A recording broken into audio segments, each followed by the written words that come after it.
Welcome to our channel. నేను మీ అవని. మనం కథలోకి వెళ్ళే ముందు మన ఛానల్ని తప్పకుండా సబ్స్క్రైబ్ చేసుకోండి, అలాగే లైక్ చేయండి, తప్పకుండా షేర్ చేయండి. కథ ఎలా ఉందో వినేసి వెళ్ళిపోకుండా కామెంట్ చేయండి. క్షమించాలి అప్డేట్స్ లేట్ అవుతున్నందుకు. ఇక కథలోకి వెళ్ళిపోదాం. రావణుడితో సీత పరిణయం పార్ట్ 26. అలా ఇద్దరు వాళ్ళ ప్రేమలోకంలో మునిగి తేలుతూ ఉన్నారు. అప్పటికే చాలా సమయం కావడంతో ఇక ఆమె లేచి ఫ్రెష్ అయ్యి మళ్ళీ హర్షక్ కనిపిస్తే అస్సలు వదలడు అని ఆమె ఆ గది నుంచి కిందికి వెళ్ళిపోయింది. కిందికి వెళ్ళేసరికి ఒక్కొక్కరుగా ఫ్రెష్ అయ్యి హాల్లోకి వచ్చారు. మన ఆశ్రిత పాప అందరినీ డైనింగ్ టేబుల్ దగ్గరికి పిలిచి, దాదాపు అప్పటికే సమయం నైట్ కావస్తూ ఉంటే ఆ రోజు అందరూ మధ్యాహ్నం కూడా భోజనం స్కిప్ చేశారు కాబట్టి అందరికీ బాగా ఆకలి వేయడంతో అందరూ వచ్చి డైనింగ్ టేబుల్పై కూర్చున్నారు. అప్పుడే హర్ష కూడా పైనుంచి కిందికి వచ్చాడు. కాచాయని బామ్మగారు రెడీ అయ్యి బయటకి వచ్చి అక్కడున్న డైనింగ్ టేబుల్ చుట్టూ ఉన్న అందరినీ చూసి సంతోషంగా, ఈ ఇల్లు ఇలా మనుషులతో కలగా ఎల్లప్పుడూ ఉండాలని అనుకునేదాన్ని నేను. కానీ ఎన్నిసార్లు అనుకున్నా అది కలగానే ఉండిపోయింది. ఎప్పుడైతే నా మనవరాలు ఇద్దరు ఈ ఇంట్లోకి అడుగు పెట్టారో ఆ క్షణం నుంచి నా ఈ ఇల్లు సంతోషంగా కలగా తయారయ్యింది అని మురిసిపోతుంది ఆవిడ. ముందుకి అడుగు వేస్తుంటే అప్పుడే పైనుంచి వస్తున్న హర్ష నానమ్మ అని పిలిచాడు.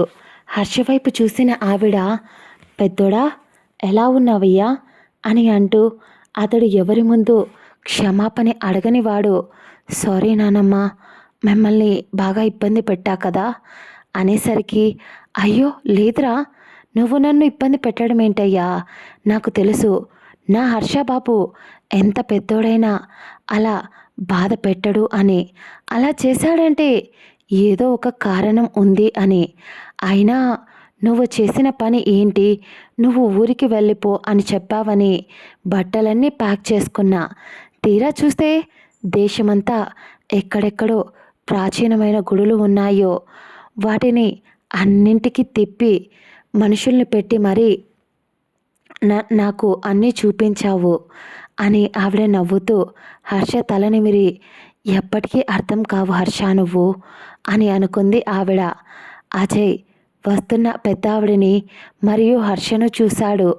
అయ్యో, రావడం వలన ఆ చప్పుడు వచ్చింది, నేను ఇంకా నిమ్మి వచ్చిందేమో అనుకున్నా అని, అందుకే ఎక్సైట్ అయ్యా అని మొహం మాడుస్తూ, అయినా డిన్నర్ టైం అవుతున్నా తను ఎందుకు బయటికి రాలేదు అని వదిన అని పిలిచాడు ఆశ్రితను.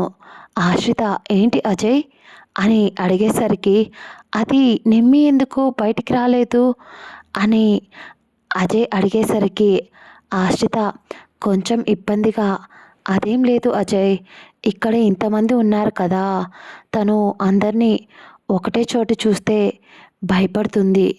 అయినా ఏం పర్లేదు, ముందు మీరు తినండి, తనకి తర్వాత నేను వెళ్ళి తనకు తినిపిస్తాను ఆశ్రిత అనేసరికి అజయ్ టక్కున లేచి నిల్చున్నాడు.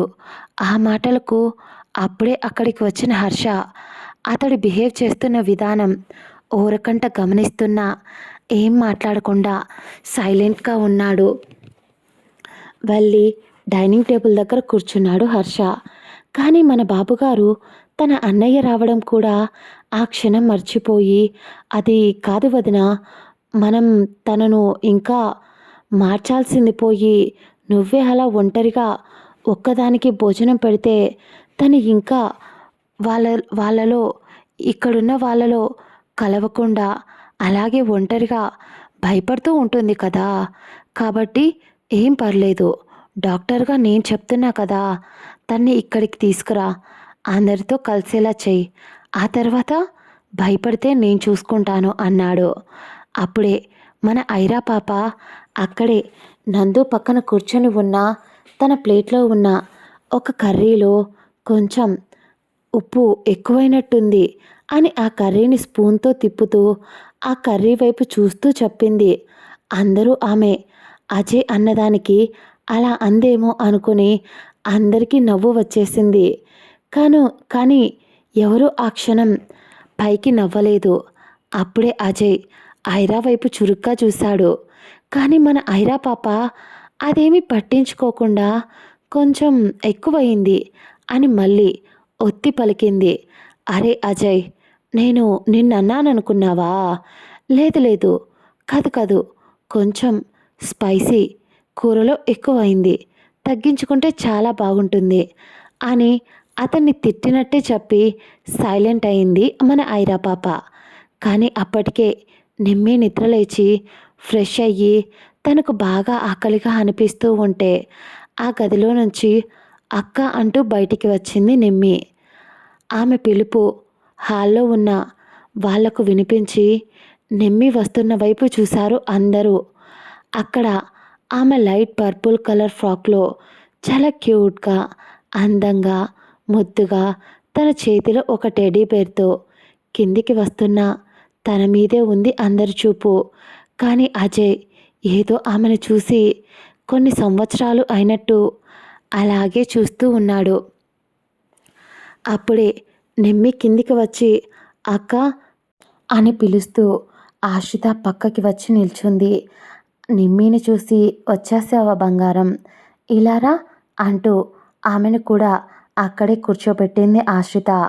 అప్పుడే తన పక్కన ఉన్న కాత్యాయని బామ్మ నిమ్మిని చూసి బంగారు తల్లి లేచావా, అప్పటి నుంచి నీకోసమే చూస్తున్నా, నువ్వు నిద్రపోతున్నావని నిన్ను డిస్టర్బ్ చెయ్యలేదు అంటూ ఆశ్రిత తల్లి నువ్వు కూడా కూర్చోరా, అందరం కలిసి భోంచేద్దాం అని బామ్మగారు అనేసరికి అయ్యో బామ్మ, ముందు మీరు తినండి, ఆ తర్వాత నేను తింటాను అని అంటూ వాళ్ళందరికీ ఫుడ్ వడ్డించింది. కానీ అందరికీ పెట్టేసి హర్ష దగ్గరికి వెళ్ళేసరికి ఆమె చెయ్యి ఎందుకో చిన్నగా వణికింది. అది హర్ష పెదాలపై చిన్న చిరునవ్వుకు కారణం అయ్యింది. అతడికి ఆశ్రిత ఇబ్బంది పడడం చూడలేక ఆశ్రి నేను పెట్టుకుంటాను అంటూ ఆమె చేతిలో ఉన్న గరిటెను తీసుకొని వడ్డించుకున్నాడు హర్ష. కానీ అక్కడ ఉన్న వాళ్లకు అదేదో ఎనిమిదో వింతను చూసినట్టు చూస్తున్నారు. ఆశ్రితకు ఇప్పటికీ అర్థం కావడం లేదు. అతడిని చూస్తే ఎందుకంత కరిగిపోతుంది అని. ఆమె ఇబ్బంది పడ్డం ఇష్టం లేకే అతడు వడ్డించుకున్నాడు అని ఆమెకు అర్థమయ్యింది. ఇక్కడ నిమ్మికి వచ్చిన దగ్గర నుంచి ఆశ్రిత ప్లేట్లో ఫుడ్ పెట్టినా కూడా ఆమె చూపు అజయ్ని గమనిస్తూనే ఉంది. అతడికి తనను కాపాడి దెబ్బ తగిలింది. ఆ విషయం గుర్తొచ్చిన ప్రతిసారి ఆమె కంట్లో నీళ్లు వస్తూనే ఉన్నాయి. అంతసేపు ఆమెను గమనించి ఆమెను చూస్తే అందరూ, ముఖ్యంగా ఐరా ఇరికేం చేస్తుందని ముందు తినేసి ఆ తర్వాత మాట్లాడదామని పెద్దగా అతడు మొదట పట్టించుకోలేదు. తినడం మీద దృష్టి పెట్టిన మన బాబుగారిని ఎవరో డిస్టర్బ్ చేస్తున్నట్టు, తన కాలికి ఏదో తగిలినట్టు అనిపించడంతో అజయ్ కొంచెం చిరాగ్గా టేబుల్ కిందికి చూడగా ఐరా కాలితో అజయ్ని తన్నింది. అతడు తింటున్నవాడల్లా ఆమె వైపు చురుగ్గా చూశాడు. కానీ ఐరా పాప ఒరే వెధవా, సన్నాసి, డాంకీ అని పచ్చి బూతులు తిడుతూ ఉంటే అది అలా తిట్టుకోవడం వాళ్లకు అలవాటే కాబట్టి ఆమె ఏం తిట్టిందో అర్థమై అతడు ఇంకో చేత్తో మొహానికి అడ్డు పెట్టుకొని ఇప్పుడు ఇది నన్నెందుకు తిడుతుందబ్బా, కారణం లేకుండా తిడుతుంది అని మళ్ళీ ఆమె వైపు చూశాడు. ఆమె కొరా చూస్తూ ఒరి సన్నాసి, ఒకసారి నీ ఫోన్ చూసుకో అని అంది ఆమె. అతడు ఫోన్ తేలేదు అని సైగ చేసేసరికి ఆమె ఓపిక నశించి ఒక నిట్టూర్పు విడిచి నీ పక్కన ఉన్న విజ్జు ఫోన్ తెచ్చాడు తీసుకో అని సైగ చేసింది. దాంతో ఏంట్రా దీని బాధ అని వాళ్ళు ఇద్దరూ వాళ్ళలో వాళ్ళే మాట్లాడుకుంటూ ఫోన్ ఓపెన్ చేశారు. అలా ఓపెన్ చేయగా అందులో ఐరా నుంచి వచ్చిన మెసేజ్ ఉంది. దాన్ని ఓపెన్ చేయగా, ఒరేయ్ తెలివి తక్కువ వెధవ, ఎప్పుడు పబ్లు పార్టీలో విలన్ చెప్పిన వాళ్ళని తన్నడం, ఇలా తాగి తిరగడం తప్ప ఇంటికి వచ్చిన దగ్గర నుంచి ఆ పిల్ల కోసం చూసి చస్తున్నావు. అయినా కనిపించలేదు. సరే, ఇప్పుడు ఆ పిల్ల అదే పనిగా వచ్చి నీ ఎదురుగా కూర్చొని వస్తే అది నిన్నే చూస్తూ ఉంది. కనీసం ఆ పిల్ల వైపు చూడకుండా పంది తిన్నట్టు తింటూ కూర్చున్నావు అంటూ ఉన్న ఆ మెసేజ్ చూసి అజయ్ మొహం మాడిపోతే విజయ్కి పట్టరానంత నవ్వు వచ్చేసింది. వచ్చి కడుపుపై చెయ్యి పెట్టుకొని గట్టిగా నవ్వుతూ ఉన్నాడు విజయ్. అప్పుడే మన ఐరా పాప అజయ్ అలా ఉడుక్కోవడం, విజయ్ నవ్వడం అన్నీ చూసి తను కూడా ఎందుకో ఎప్పుడూ లేనిది తన మొహంలో కూడా ఒక్కసారిగా చిరునవ్వు వచ్చింది. అలా తింటూ ఉన్నది కాస్త పొరబోయింది నవ్వేసరికి. అప్పటికే అక్కడ ఏం జరిగిందో అన్నట్టు అందరూ అజయ్ విజయ్ వైపు చూస్తుంటే ఐరా పొరపోవడంతో అందరి ధ్యాస ఆమె వైపు మళ్ళింది. ఆమె ఊపిరాడక ఇబ్బంది పడుతూ ఉంటే ఉన్నట్టుండి ఆమె ఆమె ముందు ఒక నీళ్ళ గ్లాస్ ప్రత్యక్షమైంది. ఆమె ఆ వాటర్ గ్లాస్ తీసుకొని వాటర్ తాగినా ఆమె ఇబ్బంది పడుతూ ఉంటే ఎవరిదో చెయ్యి ఆమె తలపై మెల్లగా తట్టి తల నిమరడంతో ఏదో తెలియని ఫీలింగ్. ఎవరా అన్నట్టు ఐరా చూడగా ఆశ్రిత ఆమె తల ఒక చేత్తో నిమురుతూ ఆమె వెన్ను తట్టి నీకేం కాలేదు కదా అని అంటూ ఉండేసరికి అలాగే ఆశ్రిత కళ్ళ వైపు చాలాసేపు చూస్తుంది. అందరూ ఎందుకు ఆమె అలా చూస్తుంది అని అనుకున్నారు. కానీ ఉన్నట్టుండి ఐరా ఆ చైర్ పైనే కూర్చొని ఆశ్రిత చుట్టూ చేతులు వేసి ఏదో ట్రాన్స్లో అమ్మా వచ్చేసావా అంటూ కళ్ళల్లో నీళ్లతో అడిగింది. అందరూ వాళ్ళ వైపే విచిత్రంగా చూస్తున్నారు. హర్ష ఏ ఎక్స్ప్రెషన్ లేకుండా వాళ్ళ వైపు చూస్తున్నాడు. ఐరా అలాగే హత్తుకుని ఏడవడం మొదలుపెట్టింది. నువ్వు నన్ను ఎందుకు వదిలేసావమ్మా? నేనంటే నీకు ఎందుకు ఇష్టం లేదు? నువ్వు నన్ను అన్నయ్యను వదిలేసి ఉండకపోతే మేము ఇలా అయిపోయే వాళ్ళం కాదు కదా అని అంటూ అలాగే ఏడుస్తూ ఉంది. ఆశ్రితకు ఏం అర్థం కాలేదు. ఆమె ఎందుకు అలా చేస్తుందో. ఎంతైనా ఆశ్రిత ఓపిక, సహనం ఆమెలోని ఒక అద్భుతమైన గుణం. మెల్లగా ఐరా తలని నిమురుతూనే ఐరా అని ప్రేమగా పిలిచింది. అమ్మ గుర్తొచ్చిందారా అని అడిగింది. ఆ మాటకు ఐరా తేరుకొని మెల్లగా ఆశ్రితను వదిలి తన కన్నీళ్లను తుడుచుకుంటూ సారీ అని అంది వెక్కిళ్ళు పెడుతూనే. కూరుకుపోయిన గొంతుతో ఆశ్రిత తన వైపు చూసి ఏం పర్లేదుమా, నీకు నేను అలా చేసేసరికి మీ అమ్మ గుర్తొచ్చింది కదా, అయినా దీంట్లో నీ తప్పేం లేదురా అంటూ నువ్వు చాలా స్ట్రాంగ్ అమ్మాయివి అని మీ విలన్ సార్ చెప్పారు. అలాంటప్పుడు నువ్వు ఇలా ఏడవచ్చా? వచ్చినప్పటి నుంచి చూస్తున్నా అజ్జుని విజ్జుని ఇద్దరిని కలిపి ఆడుకుంటున్నావు. అలాంటిది నువ్వు ఏడవచ్చా చెప్పు అని ప్రేమగా చెప్పి చూడ్రా, కన్నీళ్ళు చాలా విలువైనవి. ఇలా అనవసరమైన విషయాలకు వాటికి ఏడవకూడదు. పైగా నీలాంటి స్ట్రాంగ్ అమ్మాయిలు ఏడిస్తే అస్సలు బాగోదు అంటూ ఆమె ప్లేట్ని ఆశ్రితానే చేతిలోకి తీసుకొని అన్నం కలుపుతూ ఐరాకు నోటి దగ్గర పెట్టింది. అందరూ ఆశ్చర్యపోయారు ఆశ్రిత చేసిన పనికి. ఆశ్రిత అన్నంని నోటి దాకా తీసుకెళ్ళి పెట్టినా ఐరా నోరు తెరవలేదు.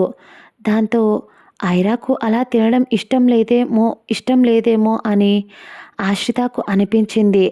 అందుకే సారీరా, సరే ప్లేట్లో పెట్టా కదా, నువ్వే తినేసి, నేను తినిపించడం నీకు ఇష్టం లేకపోతే అని ఆశ్రిత అనేసరికి తన చెయ్యిని వెనక్కి తీసుకుంటున్నదల్లా చెయ్యిని గట్టిగా పట్టుకుంది ఐరా.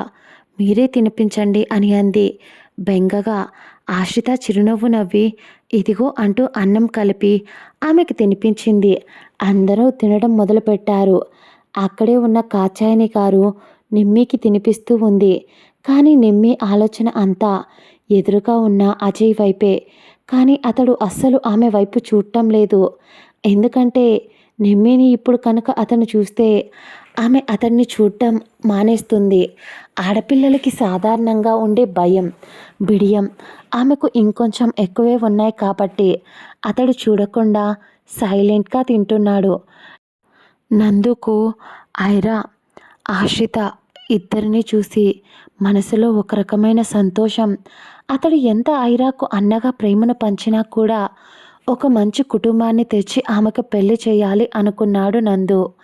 కానీ ఎందుకో తెలియదు, ఆశ్రితను చూసిన తరువాత తను చిన్నప్పటి నుంచి అమ్మ దగ్గర కోల్పోయిన ప్రేమ అంతా ఇప్పుడు ఐరాకు ఆశ్రిత రూపంలో ఆశ్రిత దగ్గర దొరుకుతుంది అని నందు కూడా ఒక తెలియని సాటిస్ఫాక్షన్ అతడి మనసుకు కలిగింది. తింటూ ఉన్న హర్ష వైపు ఒకసారి చూశాడు. హర్ష అప్పటికే తన ఫుడ్ని కంప్లీట్ చేసి వెళ్ళిపోయేటప్పుడు, ఇప్పటికే చాలా ఆలస్యమైంది, మీ అధిక ప్రసంగాలు అయిపోతే తినేసి ఎవరి రూమ్కి వాళ్ళు వెళ్ళిపోండి అని బేస్ వాయిస్లో చెప్పి వెళ్ళిపోయాడు హర్ష.